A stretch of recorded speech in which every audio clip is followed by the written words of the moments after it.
দোহায় ইসরায়েলি হামলায় কোনো ক্ষতি হয়নি হামাস নেতাদের।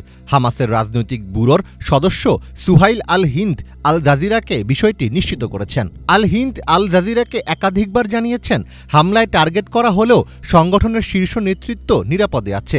তবে এই ঘটনায় নিহত হয়েছেন হামাসের জ্যেষ্ঠ নেতা খালিল আল হাইয়ার ছেলে হুমাম এবং তার ঘনিষ্ঠ এক সহকারী। ৩ জন দেহরক্ষীর সঙ্গে এখনও যোগাযোগ সম্ভব হয়নি। আল হিন্দ বলেন, হামাসের নেতাদের হত্যা প্রচেষ্টা ব্যর্থ হয়েছে। হামলার সময় তারা সাবেক মার্কিন প্রেসিডেন্ট ডোনাল্ড ট্রাম্পের প্রস্তাবিত যুদ্ধবিরতি বিষয়ক বৈঠকে অংশ নিচ্ছিলেন।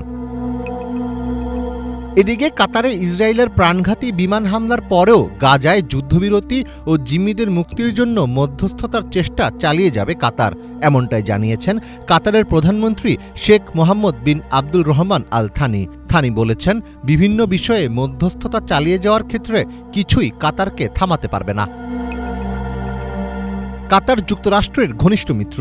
২০১২ সাল থেকে হামাসের রাজনৈতিক দপ্তর দোহায় অবস্থিত, যা যুক্তরাষ্ট্রের অনুমোদনেই পরিচালিত হচ্ছে। দেশটি ইসরায়েল ও হামাসের মধ্যে নিরবিচ্ছিন্ন যুদ্ধবিরতির আলোচনায় গুরুত্বপূর্ণ মধ্যস্থতাকারী হিসেবে ভূমিকা রাখছে। এই অঞ্চলের বৃহত্তম মার্কিন সামরিক ঘাঁটি আল উদেইদ বিমান ঘাঁটির অবস্থানও কাতারে।